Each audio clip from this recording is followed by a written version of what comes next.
Hello, beautiful Africans. How are you guys doing today? Okay, so fun fact. Did you know that your African continent is larger than the United States of America, India, China, and Europe all put together? Africa, in size, is 30.37 million square kilometers. America, India, and China alone make up just about 22.72 million square kilometers. And so you can actually take India, America, China, Europe, and squeeze them into Africa, and they will fit in so perfectly, and enough space to make a nation will still be left in Africa. That's how large our stupendously blessed continent is. And I don't think a lot of people watching this video right now know this. So basically, the two countries with the largest populations on Earth can fit into Africa, and there is still space for America, for Europe, and much more left. But we Africans are told that we are experiencing a population explosion, that we are too many, and that we are not able to grow enough food to bolster our food security on the continent. So they have to come from the West to help us with grains, with Bill Gates' GMOs. I'm going somewhere with this. Stick around, please. You know about alpha male, right? An alpha male is very confident, is very assertive, is very forthright, is bold. If I can wake that part in you, whether you are a man or woman, as long as you're African, if I can wake that up with this, my mission is accomplished. You are more than they told you you are. You are greater than who they said you are. As an African, you should walk around with your shoulders up, man. You should be too proud of who you are. You should be proud to be African. We are too blessed as a people. And that's why there's this psychological warfare on your mind to keep making you believe that you are down, that you are out, and that you are up to no good, and that you were just born poor and wretched, not invited to the table where the big boys sit around to talk about stuff. That's why they won't give us a seat at the UN Security Council. That's why we're not allowed to have any nuclear weapons. That's why we are treated like slaves. But we are the cradle of civilization. Life on Earth began in Africa. As an African, you are the number one original piece of God's creation, and you must not let anybody anywhere on earth make you feel any less. There is nothing we can do if we put our minds to it in Africa. I'm not even talking about the treasures. There is not a single country on earth that does not have its footprint on the continent of Africa, where they are exploiting, exploring, pillaging, stealing from us. There is not one country on this earth that can say boldly that, hey, we can do without Africa, especially in Europe.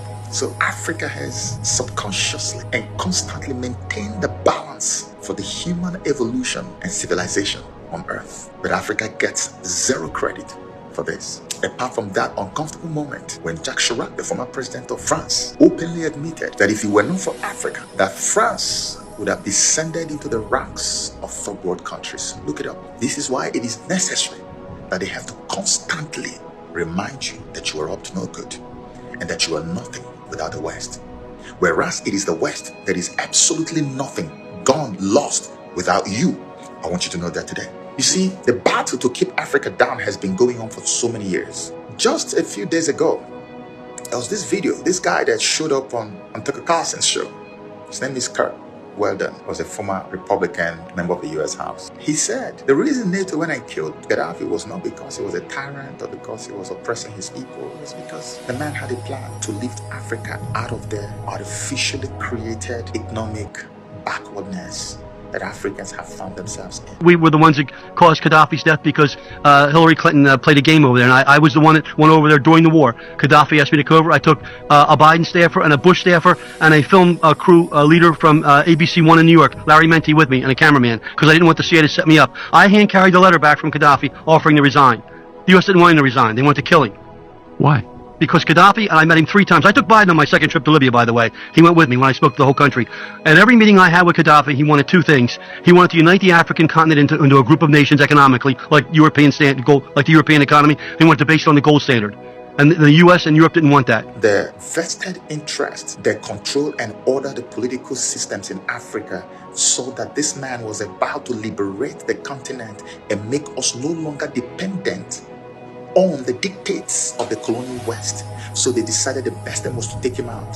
They were not interested in him living the seat or leaving the power, because according to Kurt Weldon, he said he hand carried the letter from Gaddafi saying, listen, I am willing to step down. I hand carried the letter back from Gaddafi offering to resign. He said he carried the letter to them to go and show them at the White House and say, look, Muammar Gaddafi says he's ready to step down. And they didn't want that. They didn't care. They didn't want him to step down. They wanted him dead, because for as long as he's alive, he's going to continue to champion that cause to free Africa from the shackles of colonially imposed economic quagmire. But at the end of the day, what they thought they had stopped with Gaddafi has suddenly shown up in the Sahel. That's why when they killed Gaddafi, Russian President Putin said, who gave you the right to kill Gaddafi, NATO? And so, is it surprising that the same Russia, the same Putin, now helps to midwife the birthing of the same African freedom that Gaddafi went around the whole continent wishing and willing to